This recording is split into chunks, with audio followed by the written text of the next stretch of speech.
Connecter Python avec PostgreSQL. Bienvenue sur la chaîne de l'informatique sans complexe. Aujourd'hui, nous allons parler d'une librairie Python incontournable pour travailler avec des bases de données Postgre. Si vous avez déjà une base ou si vous envisagez d'en utiliser une dans vos projets Python, cette librairie va vous simplifier la vie. Nous allons voir comment l'installer, se connecter ou encore exécuter des requêtes. C'est parti! PsychoPG2, c'est une librairie qui permet à Python de se connecter à des bases de données PostgreSQL et d'y exécuter des requêtes SQL. Pourquoi Postgre? Eh bien, c'est l'une des bases de données les plus populaires, open source, et connue pour sa robustesse et ses fonctionnalités avancées. La librairie PsychoPG2 est aussi extrêmement performante. Elle a été optimisée pour gérer de multiples transactions et connexions simultanément. Que ce soit pour de petites bases de données ou des systèmes beaucoup plus complexes, c'est la librairie de référence. Pour pouvoir l'utiliser, nous allons bien entendu devoir installer cette bibliothèque. Si Postgre est installé sur votre machine, un simple pip install PsychoPG2 fera l'affaire. Mais si vous êtes sur une machine distante, cela peut se compliquer. C'est pourquoi il existe une version précompilée qui contient tous les binaires nécessaires. Et pour cela, on exécute un pip install psychopg2-binary. Voilà, maintenant que c'est installé, nous allons pouvoir nous connecter. Passons donc aux choses sérieuses. On va se connecter à une base de données Postgre depuis Python, et une fois la connexion établie, on pourra créer un curseur pour exécuter nos requêtes.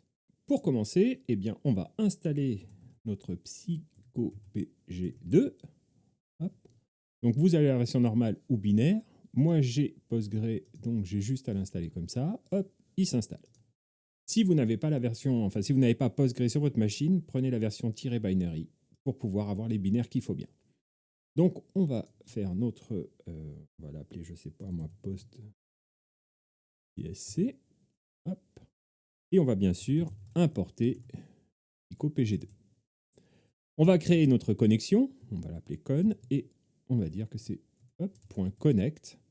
Et alors là, bah voilà, tiens, il propose, donc il demande le nom de la base de données, le host sur lequel c'est, donc le nom, bah nous on n'en a pas, hein, on va faire ça, hop, en haut. L'utilisateur, c'est Postgre. L'host, c'est localhost, c'est la machine locale. Et le mot de passe, bah, là, adaptez-le au vôtre. Ici, moi, j'ai mis ISC 2024, mais bien sûr, on peut mettre ce que l'on veut. Alors, par contre, voilà, hop, faut mettre ça propre, avec des virgules, bien entendu. Voilà. Donc, on a notre connexion. On se connecte à la base en fournissant la machine sur laquelle on se connecte et bien sûr le login mot de passe. Et ensuite, on peut se connecter. Donc, on va ouvrir un curseur juste pour dire d'ouvrir un curseur. C'est ce qu'il propose ici. Hop, et puis, on va juste le fermer. Donc, on va faire un cure.close, hop, et un con.close pour fermer notre connexion. Donc là, tout ce qu'on fait, c'est d'ouvrir notre connexion, d'ouvrir un curseur, le fermer, etc. Donc, on va essayer ça déjà. Hop, il ne se passe rien, ce qui est normal. Donc, on sait déjà qu'il n'y a pas eu d'erreur, donc on a pu se connecter à la base. Donc, maintenant, on va pouvoir commencer à effectuer, par exemple, une première requête. Et ce qu'on peut faire, c'est récupérer, par exemple, la version. Donc, on va faire un cure.execute. Hop, et on va faire un select version. Et n'oubliez pas de terminer vos requêtes par un point-virgule. Et puis ensuite, on va récupérer le résultat. Donc, on va faire voilà, cure.fetch1. Dans fetch1, il récupère un résultat. S'il y avait plusieurs résultats, on ferait un fetch all, etc. Et on va afficher la version.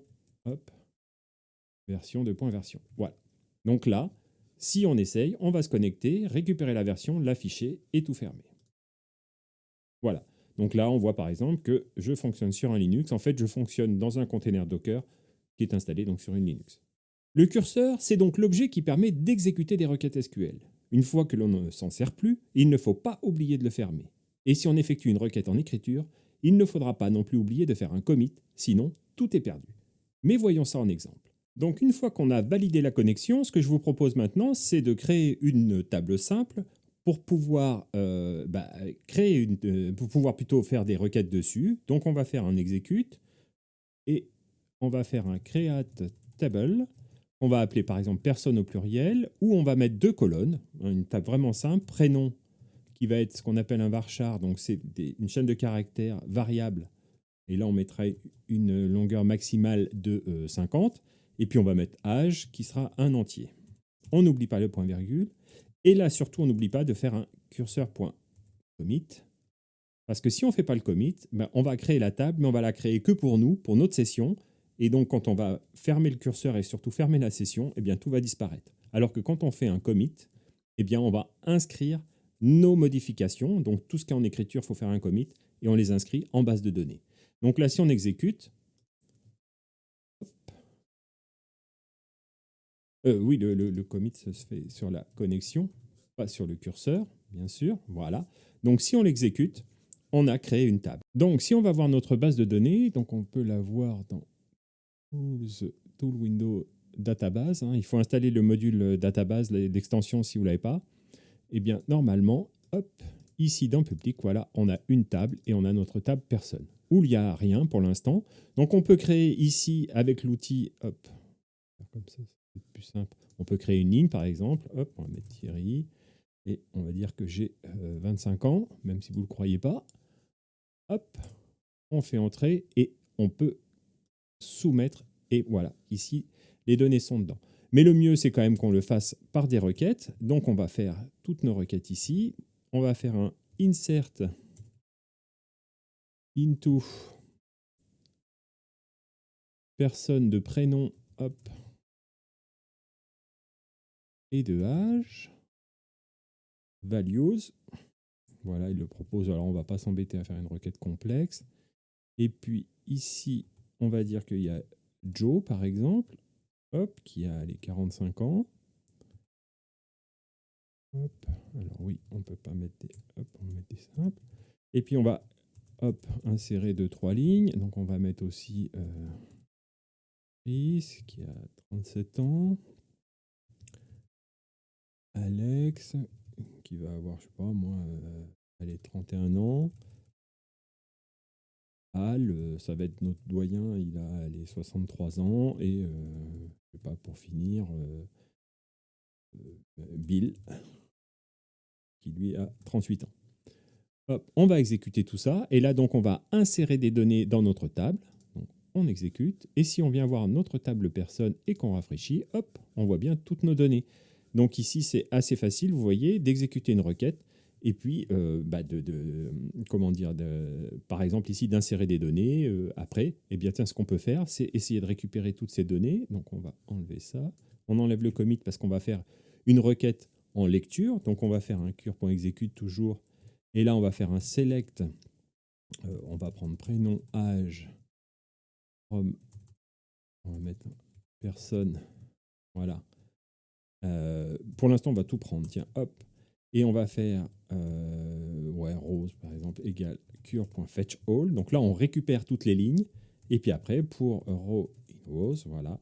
Et bien, on a juste à afficher. Donc, si on affiche comme ça, bah, hop, on va avoir dans row de 0, parce que ça nous renvoie un tableau, hein, hop, on va avoir l'âge, le prénom plutôt, et dans row de 1, voilà, qu'on passe en str, il a raison, parce que c'est un entier, on aura l'âge. Donc là, si on affiche ça, eh bien en fait, on va récupérer toute la table et l'afficher.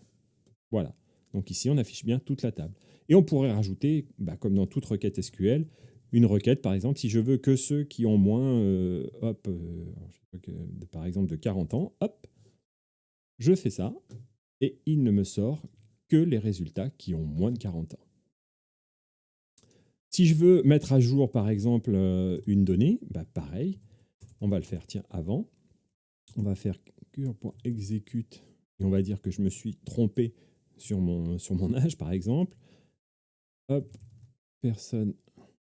On va faire 7 âge égal, et puis, hop, on va mettre mon vrai âge, 29 ans.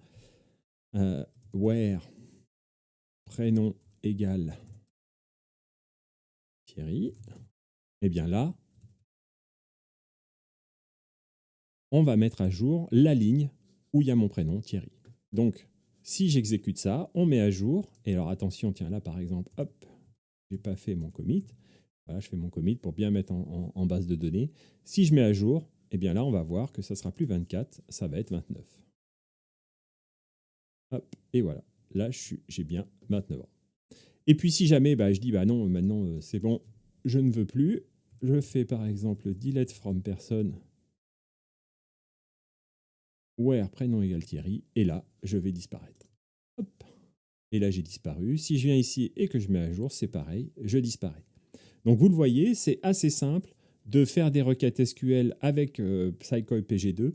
C'est très simple, on fait des requêtes très facilement. Surtout, ne pas oublier le commit quand on fait des requêtes en écriture. Donc, en écriture ou en update ou en delete, bien sûr, hein, dès qu'on modifie des choses dans la base. Si c'est en lecture, pas de souci, on récupère les données, on les affiche et on les traite comme on veut. Comme nous l'avions déjà vu dans une autre vidéo, la gestion des erreurs est très importante pour éviter que notre script ne plante au premier problème. Voyons comment rendre notre script plus robuste. Alors, si on veut rendre notre script plus robuste, on peut ajouter, comme on l'a pu le voir dans une autre vidéo, les exceptions. Donc, hop, on va faire un try, par exemple, de la connexion. Hop, on va faire ça, on va enlever ça, on va juste faire l'affichage. Voilà. Donc, on va faire un try. Hop. Except. Alors là, il donne des exceptions, mais hop, on va prendre hop, as error, ou as, ouais, on va l'appeler error, et on va faire un print de notre exception. Voilà. Alors, si on veut ici, on peut aussi rajouter un finally. Hop. Par contre, si on veut faire ça, il faut qu'on initialise nos connexions égale none et notre curseur égale none, par exemple. Voilà. Parce qu'il est possible qu'en fait, on plante dès la connexion. C'est ce qu'on fera, par exemple, tiens, comme test. C'est ce qu'on va faire. Tiens, hop, on va mettre 2023, comme ça, il n'arrivera pas à se connecter. Du coup, le curseur, par exemple, ici, ne sera pas défini, et la connexion non plus, d'ailleurs, parce qu'il n'aura pas réussi à se connecter. Donc, si on appelle directement notre connexion, hop, ça va planter. Alors que si on fait un con, voilà, is not no one, on pourra faire un con.close. Et d'ailleurs, on va plutôt fermer notre curseur avant, ça sera quand même plus propre. If cure is not no one, cure.close. Voilà. Donc là, normalement, il va essayer de se connecter. Comme le mot de passe n'est pas bon, on va avoir une exception, on va afficher l'erreur. Et donc, on pourrait, voilà, fatal, hop, c'est pas bon. Donc, et il est quand même passé ici pour fermer s'il y avait eu le curseur, etc. L'intérêt là des exceptions, c'est de pouvoir gérer les cas d'erreur et éviter que votre script plante violemment en partant en erreur et puis surtout en plantant et en ne pouvant pas continuer. Il y a des fois des exceptions où c'est pas grave, si ça se trouve, vous refaites un essai ou vous demandez à l'utilisateur le bon mot de passe, etc. et ça fonctionnera. Hop. Et si on remet comme il faut, on retrouve bien tous nos petits. Voilà, vous savez maintenant comment vous connecter à une base Postgre dans vos scripts Python. Amusez-vous, expérimentez et n'hésitez pas à partager dans les commentaires. À très vite pour une nouvelle vidéo sur une question informatique en moins de 3 minutes.